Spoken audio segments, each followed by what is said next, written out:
Yo, welcome back sa number one male podcast Southeast Asia at soon sa buong mundo. Anti-support podcast! 3 p.m. gang. Si Mary Chris. Sorry, Mary Chris. Mari Chris. Mali. Hindi mo.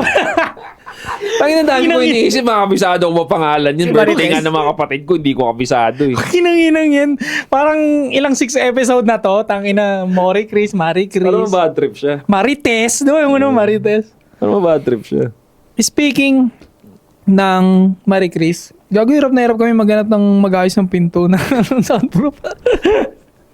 Oo nga, no? Ang inang yan. Tanong pa ako, pre. Ngana Kasi- pa ako.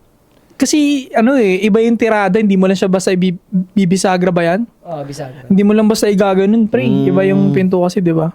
Picturean mo nga, pre, yung ipapalit na pinto dyan. Bigay natin sa karpentero kung kaya nila. Sige. Send mo Hirap sa akin. maghanap, tang inang yan. Siguro kasi sa sobrang limited nung job na yon, limited lang din yung worker sa ganung field. Kasi ilan ba nagpapa-soundproof ng bahay? Parang, di ba? Kasi kadalasan yan ganyan. Pag mga premium na gawa, premium ang category niyan eh. Oo. So sa contractor talaga yun. Tapos kumbaga wholesale yun. Ngayon, kaya ka mahirapan maghanap kasi specific na pinto lang isa. Kadalasan naman nag-specific lang, karpentero lang, di ba? Oo. Yung mga nag-iisang gawa lang, karpentero. Tapos specific na karpentero lang din siya. Oo. Diba? Specialized. Specialize siya sa ganyan. Na konti nga lang tatangkili kasi nga konti lang din line of work. No? Baka So, kaya ayaw pre, gawin kasi hindi ka pa kilala. ayun na nga, sasadawin na rin lang sa army. Ang puso ko nasa magsasaka, hindi kay Norman, okay? Hari ako ng hip-hop underground. President Ab, slick and dapper, diyan kayo magpagupit, malupit ng mga barbero diyan. At sa Shopee and Lazada, diyan kayo magpadala sa Better Living Paranaque sa LV Trading. Kaibigan natin yan. Yeah, Johnson Point para sa lahat ng social media. Kung gusto mo amoy bad boy na may class at di ka matulad sa amoy ni Norman Mangusin, bumili ka ng mga perfumes natin sa TikTok shop and also perfume ni Sadaw sa Shopee. Kung lalaki ka nanonood nito, mag-sports ka. 8 assets sa lahat ng social media accounts. Ang uma-idol lang kay Norman ay sila Boy Jacol. Yan. Wala na yung ang swerte mo. Ang swerte mo! At swerte din ako kung kakakilala na tayo. Oh! Kasi kahapon ba yun, o nakarang episode, parang may nakita akong 3 nag-comment ng gano'n. Parang, oo nga, maswerte nga ako na, di ba may mga pailang nila na, yung tagline mo ba? Parang unti-unti na nagsising sa kanila na maswerte nga ako, nakilala ko to, sa 8, ganyan. Kaya, kaya nga, hindi nyo na ako mapapabagsak. Kasi ang sabi nga natin, kahit meron lang isang tao na maniwala sa atin, tuloy-tuloy talaga to. Hindi nila tayo mapipigilan. Kaya kahit ilang milyon pa dyan, ang magsabi niya, ang bobo nito, ang taka nito. Hindi na. Di maganda. Million views yun. Oo. Tingnan mo, ako, hindi ko to ginagawa sa inyo para sa inyo ng mga taong ayaw sa akin, ayaw sa amin. Malinaw na hindi to para sa inyo. Kaya ikaw. Baka akala nila madali makahanap ng same like mindset namin. Hindi, legit. Baka akala nila ganun lang kadali makahanap ng next person. Hindi talaga, pre. Mahirap talaga eh. Kaya nga mas maraming mas marami talagang tanga sa Pilipinas eh. Kasi kung normal tong ganito, baunlad ng Pilipinas, pre. Hindi, wala talaga. Baka akala nila ganun kadali makahanap ng 8 asset na mag-fit kaagad sa amin ng ganun-ganung suabe. Di ba? Ikaw, meron ka ba bang ibang person in your mind? Wala. Kaya Mahirap. ito yung kababata ko kasama ko pa rin ngayon eh. Bago mahirap.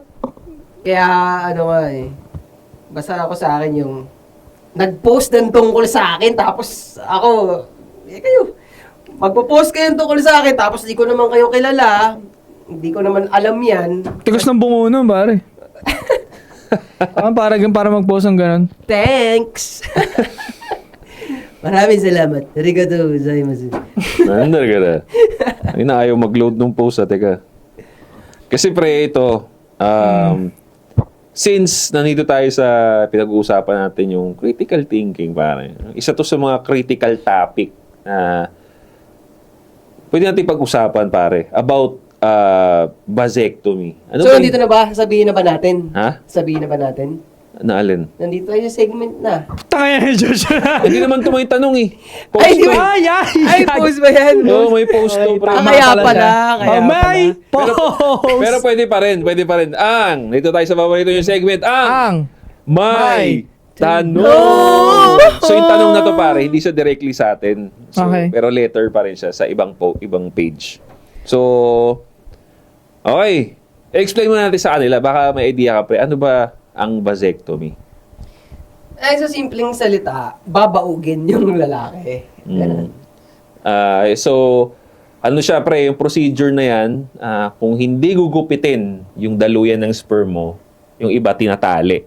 So, para hindi ka na makabuntis. Alright? Cutting or blocking the vas deferens. Yan. Yun yung tubo Mm. na nag-carry ng sperm. So, para may context lang sila, nandyan yan, di ba? Kung permanent yan, pag nagpa-vasectomy ka na, permanente na siya, pre. Permanente. Permanent change na siya sa katawan mo. So, once na magpaganong ka na, hindi ka na pwede magkaanak.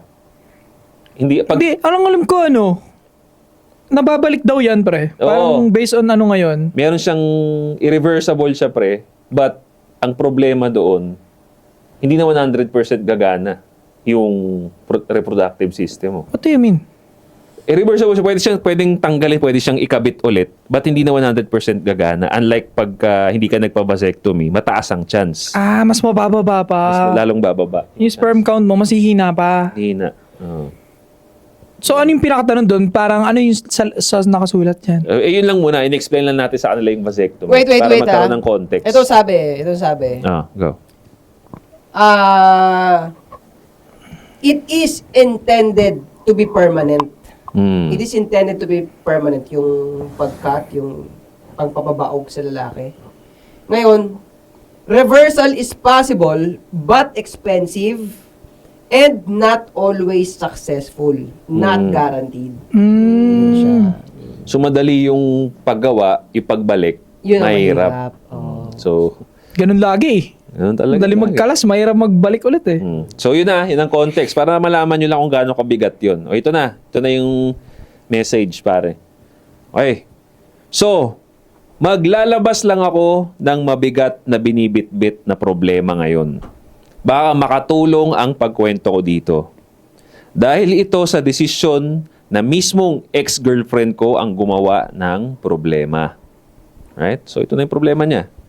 May long-year ex-girlfriend ako na ilang beses na siyang nakunan, 4 na beses na umabot sa point na nag-decide siya na huwag na lang kaming mag-try, magka-baby, at tanggapin na lang na kami lang magkasama forever kahit walang anak. Okay? So, 4 na beses na umabot. So, nakunan kasi siya, 4 na beses. Tama ba? Ulitin ko lang ulit Dami, para klaro tayo. Ilang beses na siyang nakunan.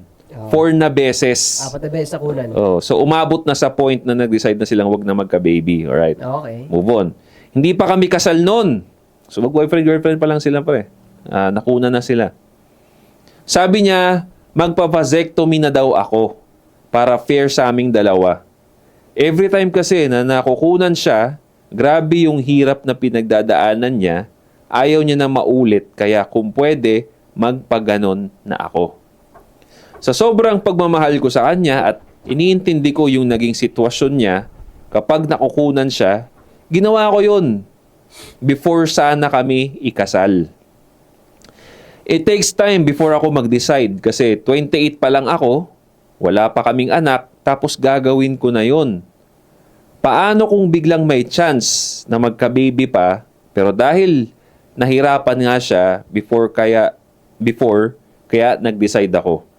After 2 months, bigla siyang nakipag-break sa akin.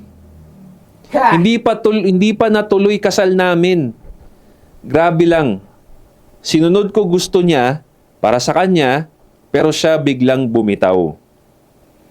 Fast forward, 7 months after, nalaman ko na lang, eto na.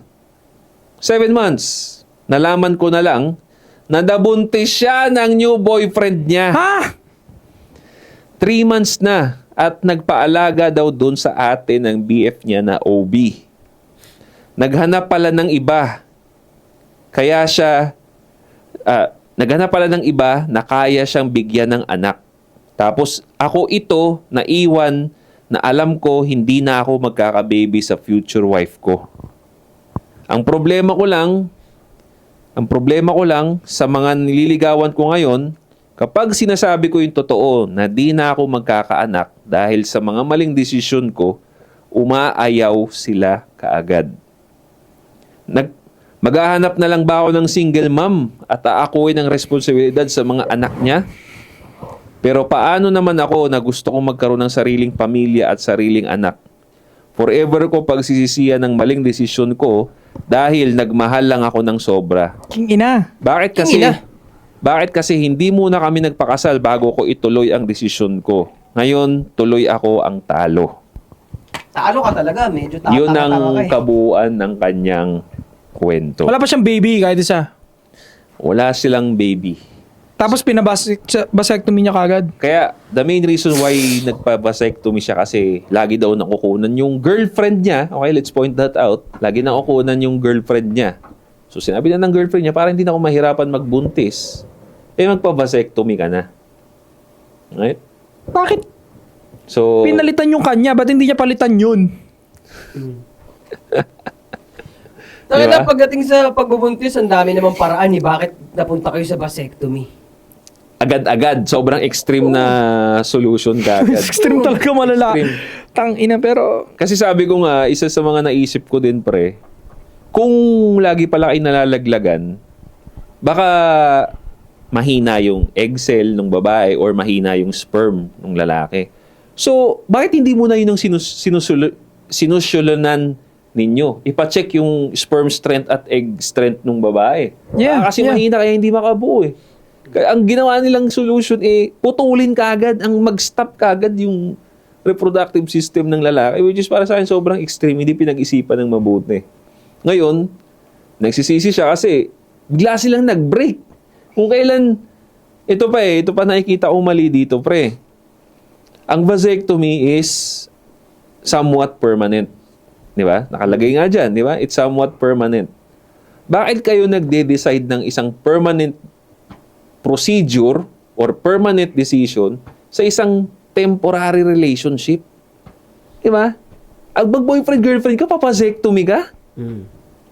Hindi pa naman secure yung relationship ninyo. Hindi palitan nyo yung isa't isa. Hindi pala kayo makabuo. Hindi palitan nyo yung isa't isa. sabi niya dyan, dapat daw pinakasalan niya muna. Tingin mo ba magbabago yung nun? Hindi pa rin. Hindi pa rin. Puta na, classic example nga yan kasi na yung babae na naman ang decision eh. Aruy. Wala namang utak yan. Malinaw dyan sa halimbawa na yan eh. Walang utak eh. Hindi mo naman titi yun eh. Puta. Pero ikaw nagdesisyon. Tapos ikaw naman lalaki ka. Wala kasi yung utak nandun na sa kifi ng AI eh. Pero okay lang sa'yo pag sinabi ng lalaki na ikaw nagutos sa babae na ano tawag na? Ligate ba? Like it, oo. Yung parang vasectomy sa babae. Vasectomy sa babae. Ang tawag doon, ligate ba? nga. Like it. Pero sa'yo okay lang pag lalaki sinabi, diba, may anak na kayo marami, paligate mo na yung asawang babae. Oo. Marami ng anak? Oo. Takte, marami na palang anak eh. Okay lang yun. Pero kayo, marami na kayong anak, 5. Sinabi ng babae mo, pa-vasectomy ka, papayag ka. Papayag din ako. Pero depende sa setup ng family namin. Kung healthy family kami, kasi actually rare case naman yun. Rare case naman yung mangyari na nakalimang anak ka, pero sira ulo yung babae. Yun yung rare case na hindi ako papayag magpa-vasectomy. Sira ulo yung babae. Pero generally speaking, para sa akin, pag nakalima ka sa babae, maayos kayo. So, marami nang na-checkan yung babae sa akin, papayag ako. Tsaka kasal eh. We're assuming na kasal to pinag-uusapan natin. Kasi may artista na nangyari na ganyan, pre. Si Drew Arellano. Oo. Nagpa-vasectomy siya. Asawa niya si Iya Villania kasi nga daw ang dami ng anak. Kasi nga naging meme na nga si Iya, pre. Naging meme na yan eh. Na may sapusa daw. Every time Oo. lang nakikita sa social media, buntis na naman. Buntisin siya, no? Bagay yung nila, yung jeans nila. Active kasi pareho, pre. Active pareho. Si Sa- Iya sa- nagbubuhat. Sa lifestyle? Lifestyle. Active sila pa rin. Kaya parang gising din yung mga ano nila. Ba't kasi hindi binago yung lifestyle nila tapos binasectomy agad? Ang dami nga munang ang dami dapat solution na extreme kagad yung pinili eh. Kasi mahirap nga mag-agree dito. Sabi ko sa iyo. Tama ka. Dapat yun, hindi dahil mabigat na desisyon yun, pinag-iisipan at dinedeserve dapat yun. No. Hindi sa katulad sa case nila, hindi pa kasal, ang bata pa, Ilan taon sila sinabi ba dyan? 20s lang. 28. 28 Bata pa lang. yun. Bata pa Diba? nga, pre. Kumbaga, tinapos mo kaagad yung lineage ng apelido mo dahil lang sa isang girlfriend lang. Oo nga. Ang solid It's nga ng crazy. pagkaengot niya eh. Kasi hanggang yung tanungan niya sa huli, ano bang gagawin ko? Maghanap na lang ba ako ng single mom? At kami, mali na naman, tumalon ka na naman eh. Mali na naman yun. Oo, tumalon ka na naman. Pre, kawawa to. Napaka-inosente nitong taon to. Hindi. No.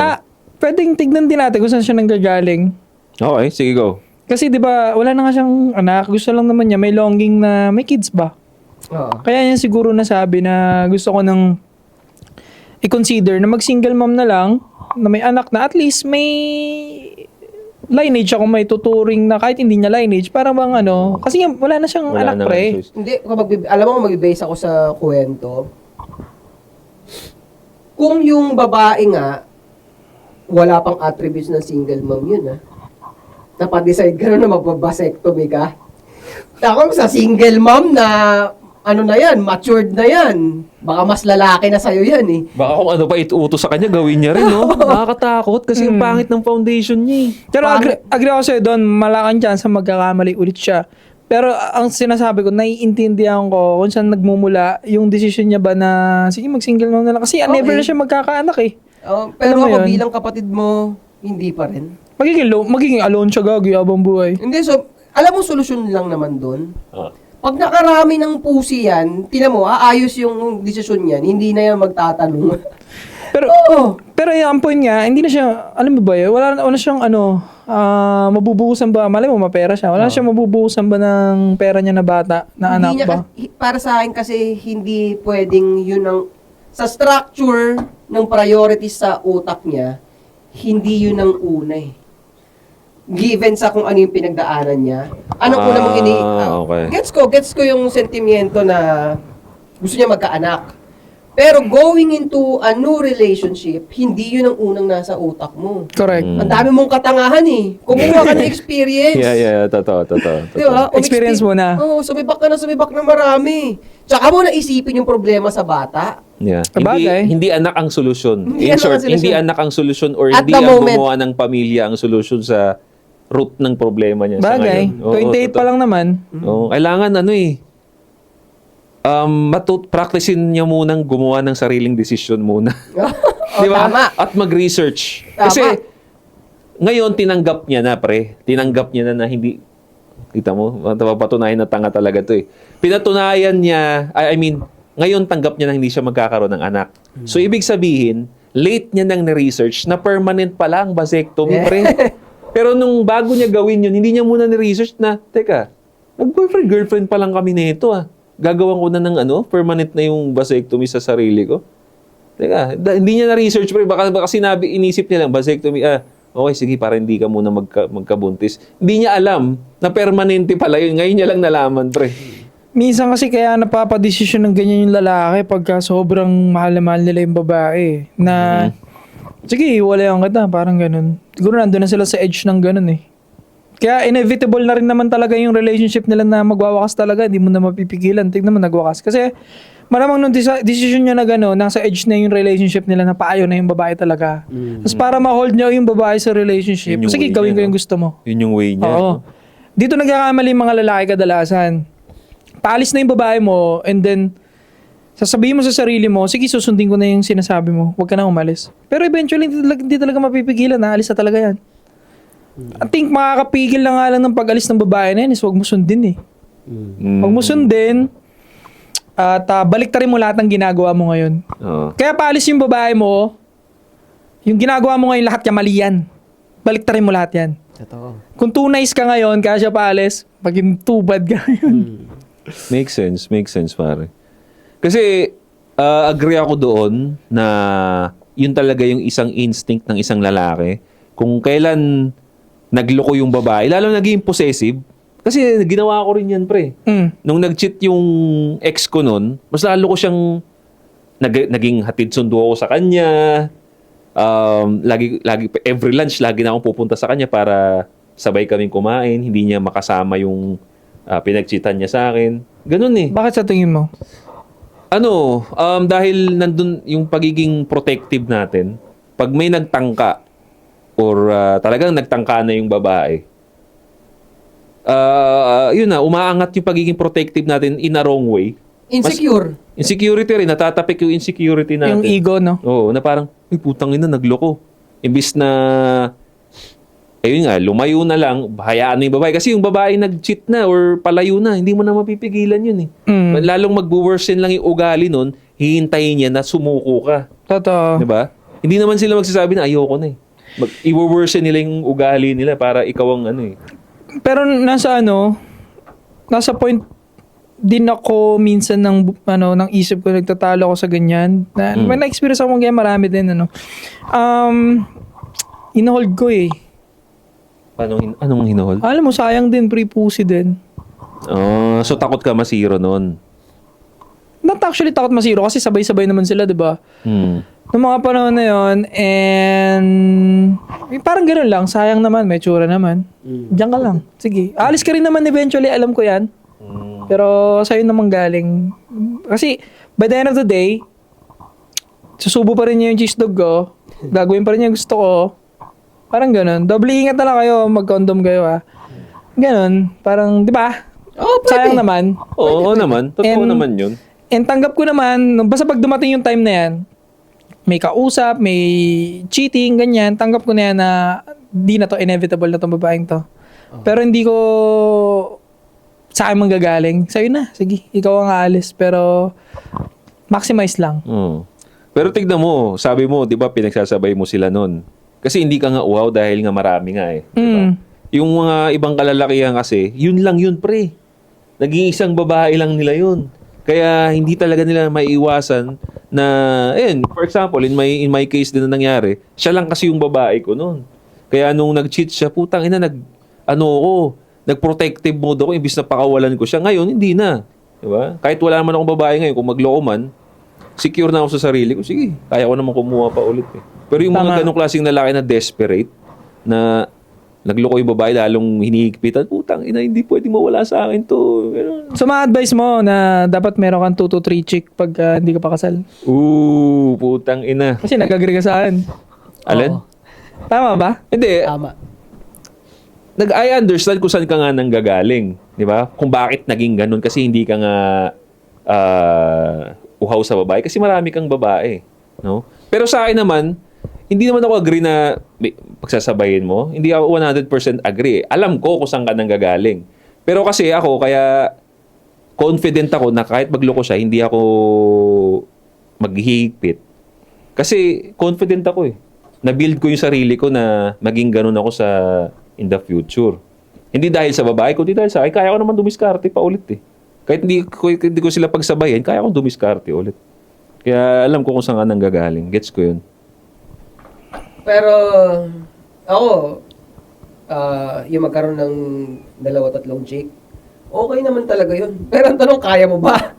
Kaya pa nila. Actually, lahat magastos kaya. din. Magastos yun. Tapos syempre, kahit sabihin mong may mga pera din yung chick, sabihin mong ganyan, galante rin naman. Pero at the end of the day, magagas ka pa rin, mag-expressway ka pa rin.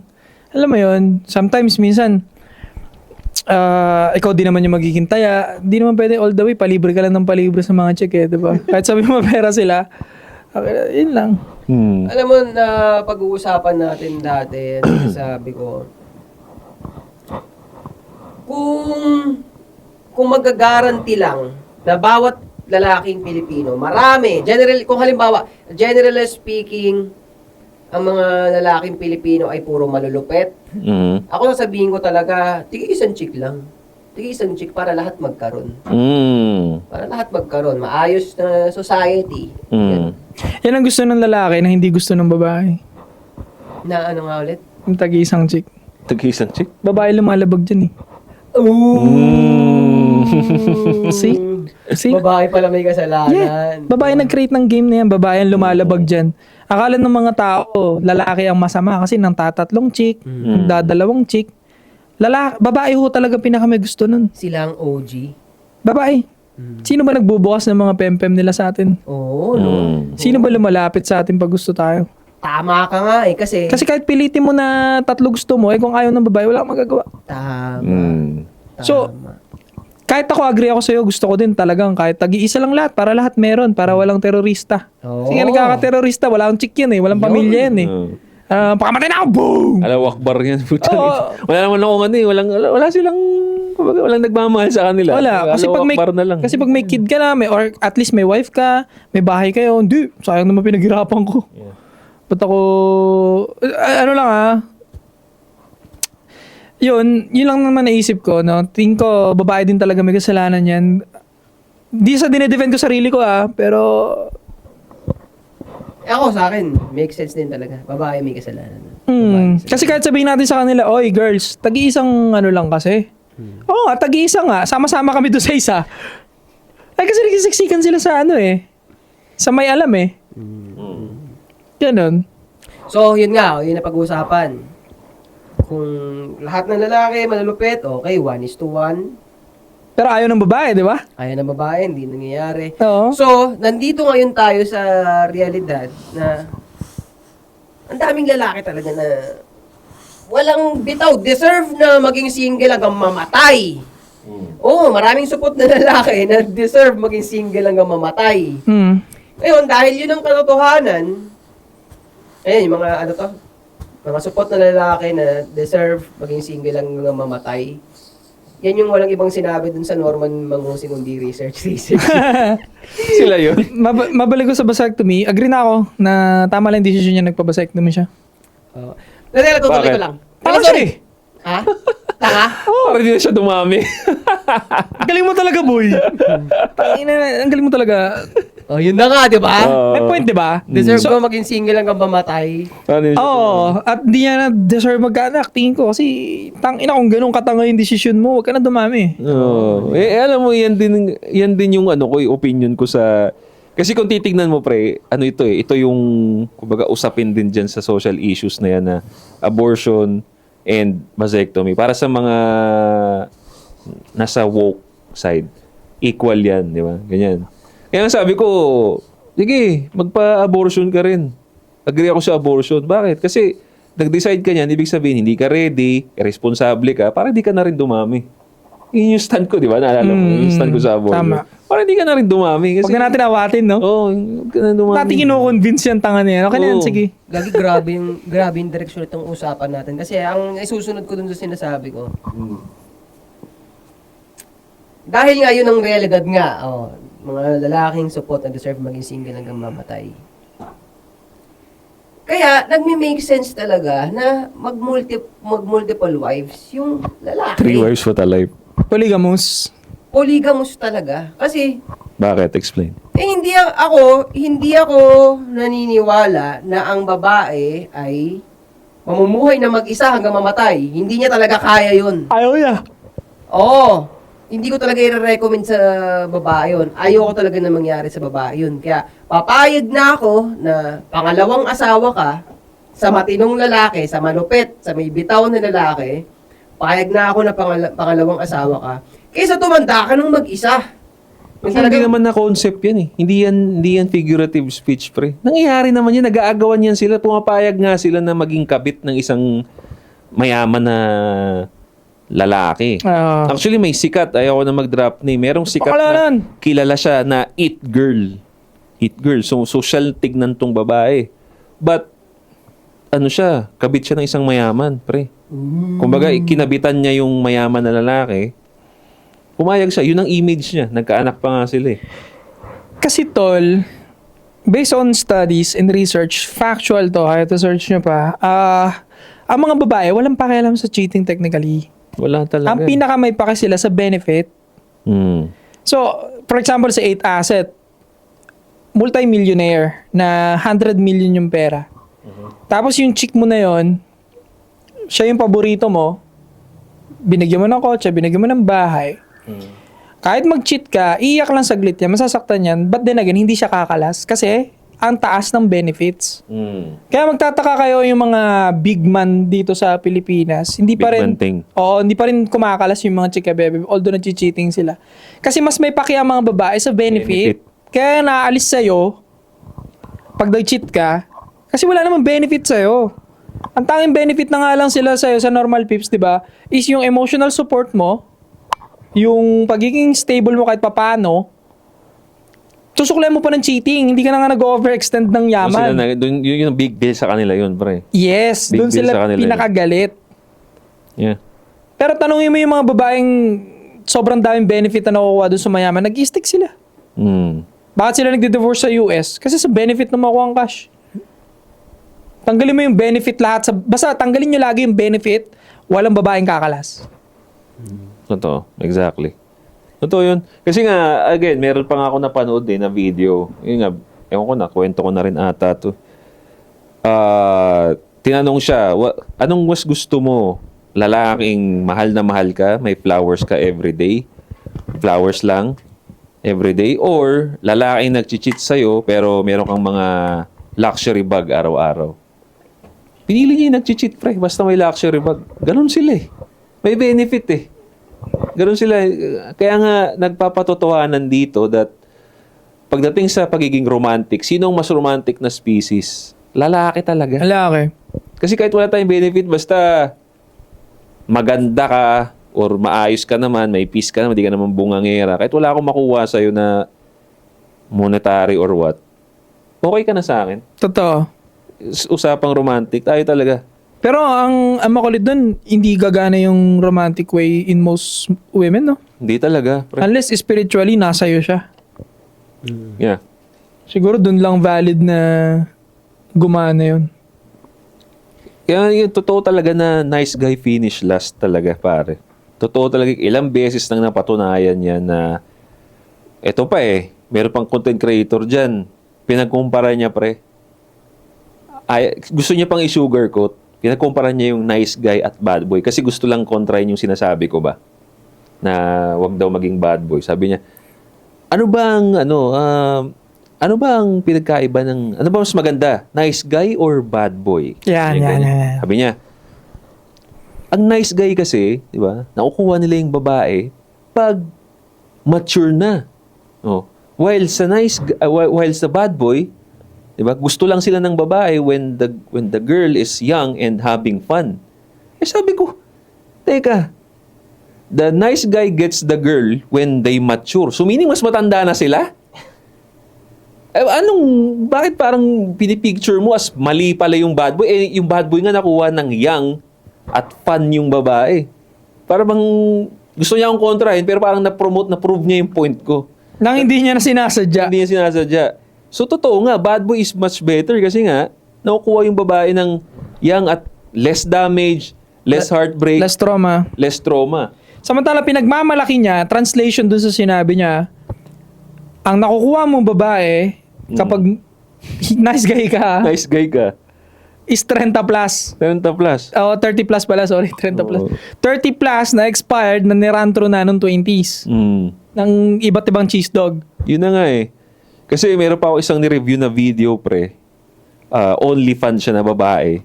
Kilalang pinagpasapasahan na sa social media industry.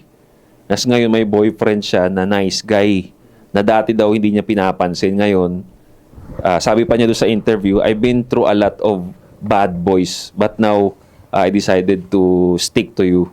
Tapos yun, tignan mo kung paano niya itrato, pre. Yung nice guy na boyfriend niya. Ano tinatawag niya? I thought you're gay. Ginaganon niya. No? You're like a pussy before. Ginaganon niya. Tinatawag niyang pussy.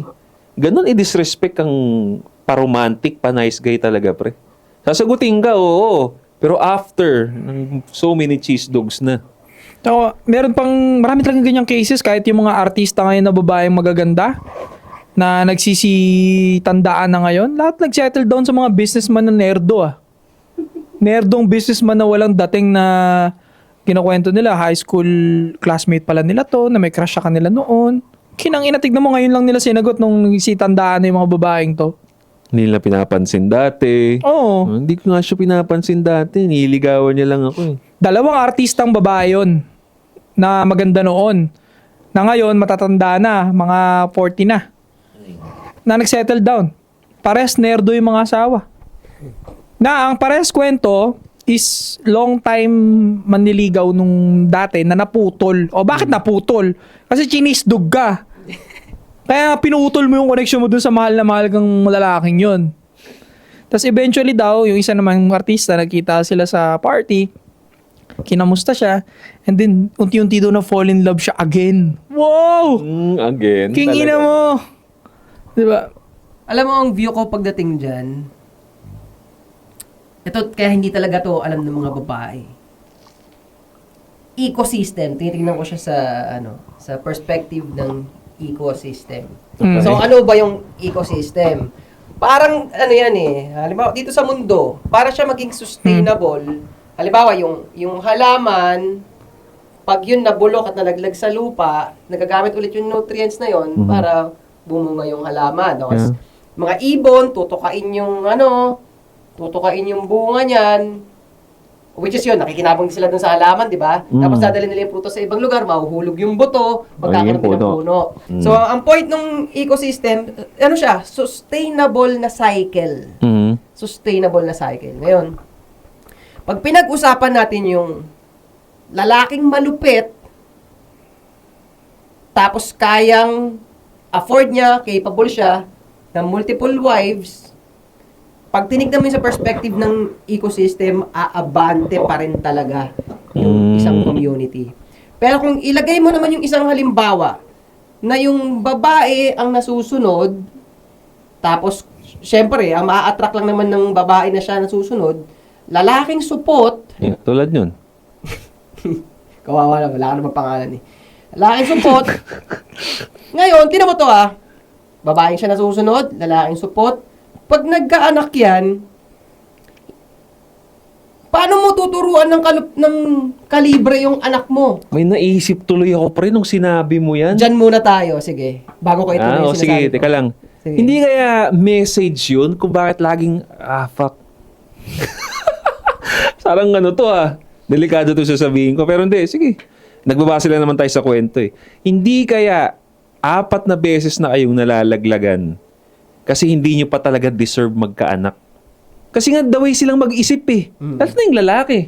Pero yung magkakalat ka ng gano'n, nasusupot-supot ka mag-desisyon. Hindi kaya message na yun ng universe na, Pre, may naalala rin ako na dahil sa sinabi mo yan. wag na muna. Talaga. Dapat nga, nag-stop na sila nung one time na nalaglagan. Kasi serious issue yun eh. Bakit?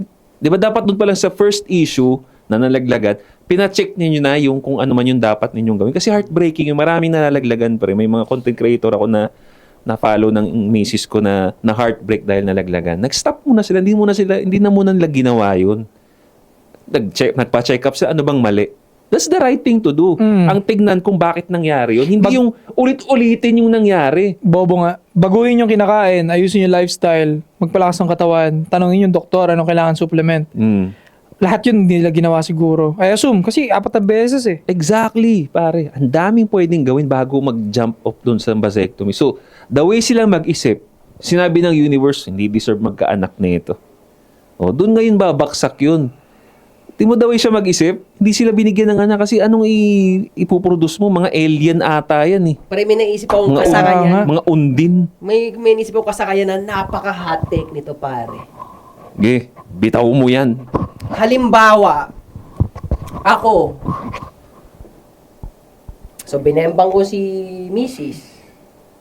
Tapos, special child yung lumabas. Mga cancel tayo rito. Sige, bitaw Kaya- mo. Pero ako tinitignan ko pa rin to bilang lalaki. Pag halimbawa, special child yung lumabas, mag-take accountability ako. Hindi ko sasabihin na isang random event yon na wala akong magagawa. Special child yung lumabas eh. Hindi, sisisihin ko yung sarili ko doon. Mayroon akong unhealthy na ginagawa, kaya unhealthy yung lumabas na bata. Makes sense. Yun, It kaya... makes sense. May factor din. Oo, kaya definitely pag nangyari yun, imbis na marami kasi sila na nagtatanong, bakit ganun? Ang malas ko naman. Ganito yung lumabas. Actually, lalaki pinakamalaki chance sisihin talaga dapat. Kasi, kahit pa sabihin natin na yung asawa mo, naging unhealthy nun during nagpe-pregnant. Kasi ikaw pa rin ang lalaki dyan. Ikaw ang titingin eh. Oo. Diba? Kasi again, babae, magiging emotional, lalo na pag nagbubuntis, hindi mo mapipigilan kung anong isipin at gawin yan eh. Nasa lalaki, ikaw yung normal, ikaw yung wala doon sa pagdadalang tao, wala kang hormones na tumataas, ikaw ang may responsibilidad talaga doon, pre. So, ibig mo sabihin, lahat ng mga may anak na special child, lalaking father figure dapat Napo. sisihin doon. Oo. Oo. Kung halimbawa sa akin mangyari yun, lumabas na special ed, okay. O, common sense, mahal mo pa rin yun, anak mo yun eh. Of course. Sunod, sarili mo na una mong sisihin. I-check mo yung lifestyle mo, i-check mo yung tumatakbo sa utak mo. Hindi magiging solusyon na sabihin mo sa sarili mo, malas ko naman, bakit naman ako binigyan ng... alam mo kung Mas pangit yun. kung naririnig ng bata kung ano yung sinasabi mo sa utak mo, pinang ni Papa, malas niya dahil lang ganito ako lumabas. Diba? Hindi lang naririnig ng bata, pero tayo, naniniwala tayo sa language ng universe. Puchek, ang sama nung ano mo, ang sama nung inilalabas mo. Energy. Enerhiya. Totoo yan. So, hindi yun ang una mong sasabihin sa sarili mo kapag lumabas sa special child. Sabihin mo, magbago ka na, magpakalalaki ka. O basic ulit. May kinalaman ng exercise dun. Ako, ipupus ako, may kinalaman ng pag-exercise. May factor somehow, pero may malaking factor din genetics. Pero hindi nga natin maalis yung factor na unhealthy, gano'n. Hindi na natin maneneglect. So, dito tayo pupunta. Pwede Kung talagang ginawa mo na yung best mo at lumabas na special child yung bata, Mhm. kung hindi ka pa rin pupunta sa, balas ko, hindi pa rin. Hindi yun. pa rin. Hindi. Ang sinasabi ko, never magiging option yun. Kahit special child ang lumabas, hindi mo pa rin kakausapin ng sarili mo na gano'n, malas. Ang lagi mong sasabihin, dapat, ang pinakamali na, ang last resort mo na, last resort, ginawa ko naman lahat, ginawa ko yung best ko, pero yan ang lumabas. Yan talaga binibigay sa akin ni Lord. Oh, positive. No, ganun na talaga. Hindi yun mag-ano ka. Kasi pre, may nakita na kasi akong ganyan eh. Spiritually, naapektuhan siya. Spiritually. So, hindi naman ako updated sa buhay niya. Ako para sa akin, hindi. Wala. Ganito kasi yun eh. Ikaw ang padre di pamilya. Mhm. So, may nangyaring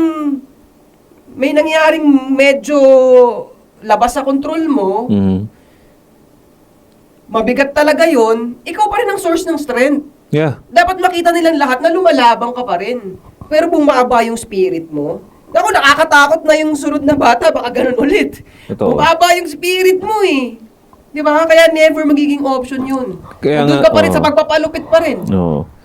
Kaya nga isa rin sa mga reason kung bakit isa rin to sa sinasabi ng mga retractors ko na bakit daw ako puro bad boy, puro mindset, di daw ako mag-focus sa family. Tangin na nakita mo ba kung paano umandar ang karamihan ng utak ng mga kabataan ngayon? Hindi pa ako tapos eh. Yeah. Hindi pa tapos yung trabaho ko na ayusin muna yung mindset ng kabataan bago tayo mag-jump dyan sa pamilya. Kaya I'm sure mag-agree kayo bago ka pumasok talaga ng ganun, pre. Kailangan talaga full package ka na before ka magpamilya para mas less problema, swabe ang pagpapatakbo ng pamilya, matibay ang haligi ng tahanan. Hindi kawawa yung bata. Hindi kawawa yung bata, hindi kawawa yung pamilya mo. Kasi ang mga yan, yung sinasabi natin na negative yung energy na pinapalabas niya, blaming energy, lahat yan nanggaling yan nung wala pa siyang pamilya. Mas maximize lang ngayon. Kasi wala na siyang tropa. Kumbaga, puro lungkot na lang ba? Tapos family pa. Responsibilidad ba? Nilagyan mo pa ng responsibilidad yung taong supot? Di ba? Ano na lang yun? Lagyan mo ng responsibilidad yung taong supot. Wala talagang mangyayaring maganda. Sarili nga niya, hindi niya kayang ayusin yung desisyon niya eh. Diba? Thinkers are doers. Kasi, yung pagkasabi mo ng bad boy na yun, tinitignan sa perspective na college. Malamang, perspective ng college, yung bad boy na perspective ng college, mali talaga yun. Hindi talaga applicable yun para sa idaran namin. Bad boy ng college, definitely. Hindi niya gets yung yung mga retractors, hindi nila... Nililiteral nila kasi. Oh, ito sabihin ko sa'yo para namang hindi nyo alam yung movie na Bad Boy. Bad Boy ni Will Smith at bakit hindi yun ang naisip mong Bad Boy? Bakit college ang naisip mong Bad Boy? Siya yung nag-uutak talaga ng ganun, pre. Kasi ang interpretasyon namin dyan, iba talaga eh. Hindi naman pag sinabing bad boy, walang yaka lang eh. Ang sinasabi namin, hindi ka simp. Bad boy ka to the point na alam mo yung gusto mo, alam mo patutunguhan mo, okay naman yung mga kailangan mong ayusin, pero hindi ka sumasamba sa pussy, kaya ka natatawag na bad boy. Exactly. And kaya mong kumuha ng chick, if ever man, nalokohin ka ng chick mo na yan. Exactly. At hindi mo iiyak yun sa harapan niya, but aalisan mo siya ng parang wala nangyari. Ganun ka bad boy. Exactly. Yun ang sinasabing Bad Boy. Let's see. Lagay natin yung mindset na yon dito sa scenario na to, pre. Diba? Sa tingin mo, ang may bad boy na mindset, magpapabasectomy sa isang boyfriend-girlfriend pa lang? Tatawanan ko yan. Diba? Tawanan ko yan. Pag sinabi pa lang niya sa akin, ano kaya kung magpapasectomy ka? Palitan na lang kita. Kinanginang sasakta mo pa ako. Oh. Ikaw yung mahinang may katawan dyan na mahina. Exactly. Diba? Ayaw mo magpalakas ng katawan mo, ayaw mo kumain ng healthy. Diba? Let's say, mahina talaga katawan mo, di mo talaga afford magbuntis talaga. Ba't hindi na lang natin pasarayan yung yung may nilalagay yung parang, hindi naman siya ilaligate, parang may nilalagay lang na pambara. Yung natatanggal kabit siya. Bakit hindi yun ang maging option? Ba't kailangan mo sirain yung lineage ko? Gusto ko nga magkaroon ng kapilyedo ko Kaanak ng son. No, di ba? Tas gaganunin mo na alam kong anytime, kang ina pwede mag-switch yung isip mo na mahal mo ako Gago ka. Exactly. Tsaka tinan mo, ako kaya hindi mag-make sense sa akin yan. Na, magpapasectomy ka, kasi lagi naman nalalaglag yung bata. Ako, tumanda na ako na ang dami ko namang binembang Hindi ko naman naging problema yan.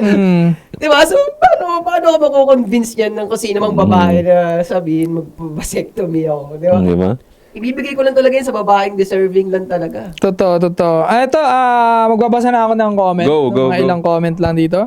Sabi dito sa El Mencho na video natin today, present, sabi ni Kiodino, yan, and Cheryl Amol. Magbasa ng libro para tumalino and then i-apply sa totoong buhay ang mga learnings. Ito ang combination ng pagiging book smart and street smarts.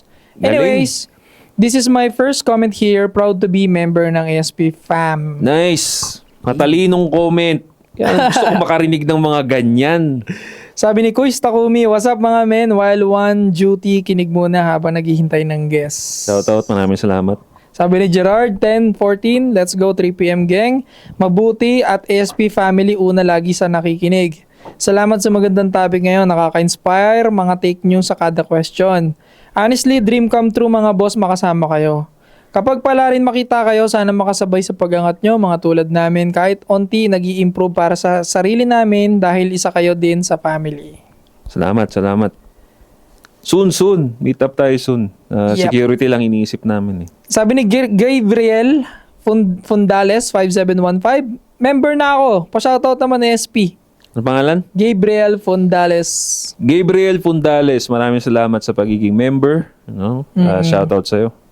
Sabi ni Boy Pickup 2335, ito, ilang buwan na member na to. Sabi niya, sana may sponsoran na kayo ng pickup coffee sa future. Oo nga tignan mo lagi kami pick up coffee. Oo nga Sabi ni Romeo Miguel Sunga, di ako bago, di lang mahilig mag-comment. Pero ngayon, napakomment na para mapansin. Salamat lagi sa inyo mga boss at sa atin mga taga-subaybay. Ako rin naman gusto ko makasama in person si Sadao, GOP at si 8 Asset. Kailan yung video natin na yan? 18 hours ago to sa wag ikumpara ang sarili. Dito ba yan? Kaninang 3 p.m. yan in-upload?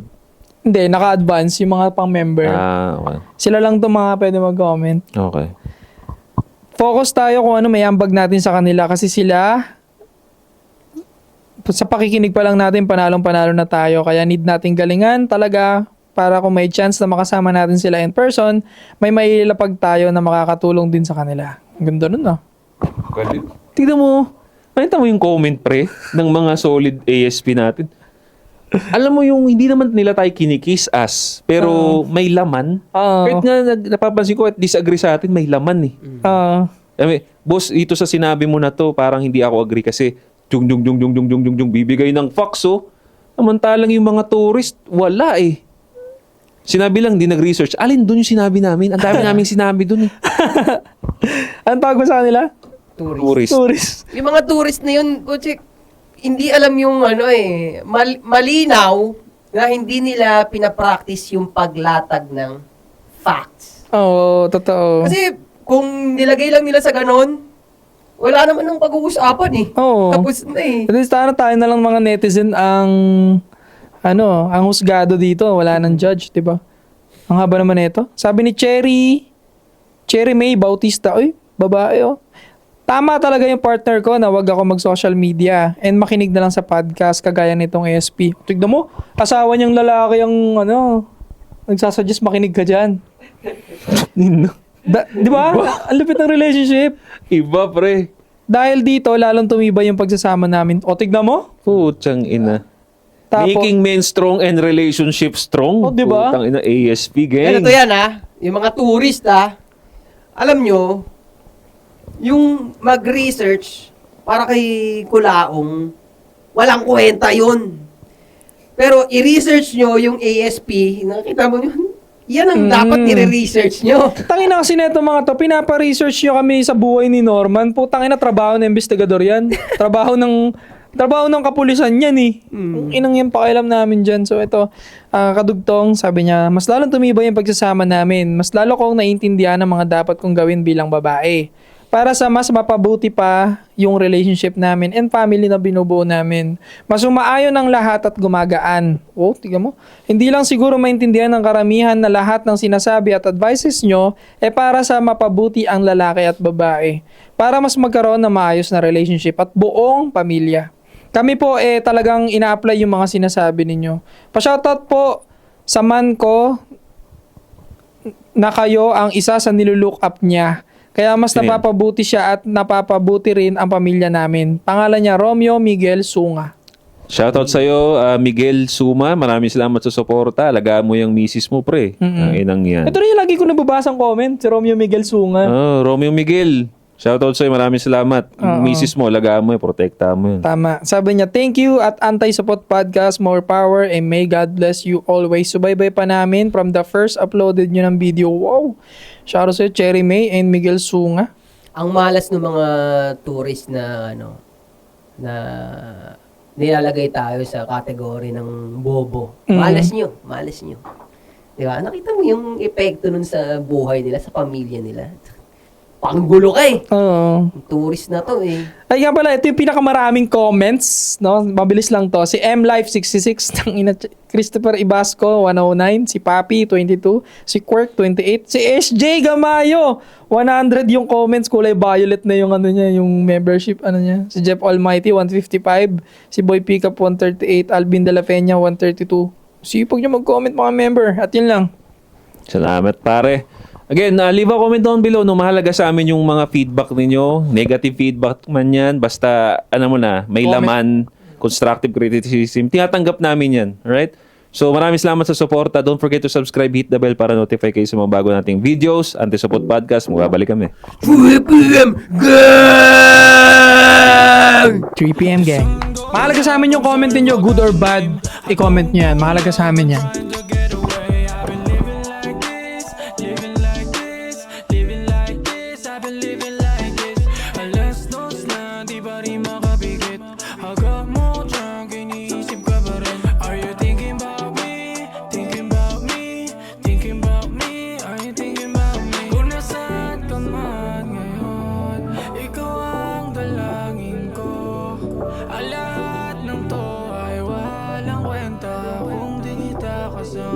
Nung nakilala mo ko, baby, ako'y gando na. Di mo na ako mababago kahit lumuhod ka pa. Di mo na ako mababago kasi nga natuto na. Puso ko ay malamig kasi nga ginago na. Laging ganito